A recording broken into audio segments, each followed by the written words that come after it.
Hello, I wanted to share this video, and this is a class that I would have many times with girls who were having conflict with their friends. And conflict with friends is a very common issue between girls, and I saw it a lot in my work. So I did some research and I found this great resource in a book about how to help your daughter or your nieces or grandchildren handle conflict with their friends. So I titled it How to Handle Conflicts and Have Mastery or Control Over Yourself. And this is an acronym, and the acronym is SIL. So I'm going to go through them all, and ideally, this is set up between the two girls and there's a mediator. Many times I was the mediator, but if there's not a mediator, then hopefully you're trusting that the girls care enough about each other and invested in the relationship enough that they're going to try to work it out between themselves. This may even help with adult women because we have conflict with our friends too. So S. Set it up. Try to work out the problem in a private place. What happens in junior high or even elementary school is one friend will go up to the other friend in a very public place, in the lunchroom, in the out in the yard, in the classroom. That is setting up more conflict, and that is setting up for failure. So many times what I would tell the girls is find a private place, go to a mediator, go to somebody you trust, and it's you, your friend, and the mediator, or just you and your friend, so you could talk it out and not have to save face. Number E is explain what you don't like and what you want. That can be difficult at times. Like, I really didn't like that you made fun of how I was dressing in front of this person, and I want you to stop.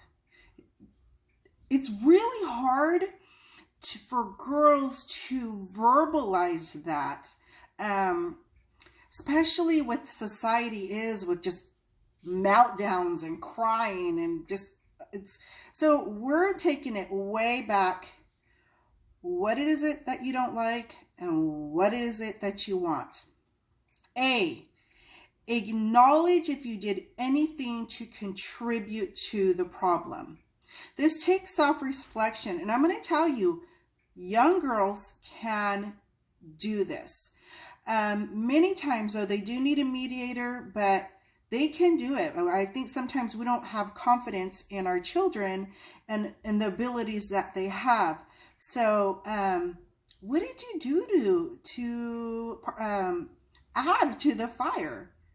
And they'll reflect and they'll acknowledge, because many times they want to save the friendship. It's their desire to. Now, if they don't want to save the friendship, forget it. You're just wasting your time. And we'll get to that. And this is L. You're going to lock in the friendship, you're going to lock out the friendship, or you're going to take a vacation. Now, as adults, we are not wanting, especially a spouse, to take a vacation. We're not wanting that. But we're dealing with preteens, early teens, maybe even older teens. Lock it in. Yes, your friendship is valuable to me. We both made a mistake, or you made a mistake and it really hurt me. But I wanna lock it in, lock it out. This is not gonna work. You've changed too much. I've changed too much. We're trying to save the friendship. It's not gonna work. We had some great years together. It's very hard for girls to do that. The relationship between girls is so intense, especially at that young age. It is literally a breakup. It's worse than a breakup, because you've invested so much of your emotions, of everything into this other person. And when we say lock out the friendship, it hurts, really hurts the girls. or take a vacation. I just need a break. There's nothing wrong with that. When and I worked with girls, and they're like, and they would tell their friend, I just need a vacation right now. And it really, the other girl understood. You know, of course, it's easier when there's somebody mediating this. But if you're teaching this to your girls, watch this with your girls, have a conversation with them about it. It will help them. Other tips I gave the girls, I'm going to read through this because this video is getting too long. Check your body language. Teach the girls to stand up with their head up high, walking in confidence, shoulders back. I would tell them, you know what? Not everybody wants you to succeed. I'm sorry. That is the truth. It is a shock I had when I was in my 20s. Like, why wouldn't you want me to succeed? I don't understand. I want everybody to succeed. Yeah, there's some people who don't. And I think the younger you learn that, the happier you're going to be. It's okay for people to not like you. That's not easy for us women, a lot of us, because we're pleasers. We want to be liked. But just teaching that is going to help them. If someone asks you to, this is especially for boys, not really girls. If somebody asks you to stop doing something, stop.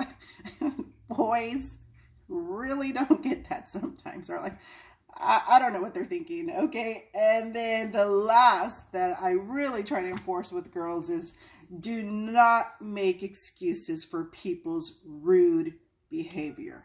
You are nobody's punching bag. It is not your obligation to be anybody's punching bag. If they're rude constantly, all the time, don't make excuses. I don't care if they're tired. I don't care. I'm not saying once in a while. I'm saying consistently. That person doesn't care about you. That person is very selfish, and that person is toxic. These are things that young girls need to learn. It will help them not only in their friendships, but in their lifelong romantic relationships. Friendships are the learning base on how to have a functional relationship with your boyfriend or with your girlfriend, guys with the girls. And it's going to help you have a good marriage if you start setting these standards at a young age. Have a wonderful day. This was on my heart to do, and I hope this is helpful. Bye.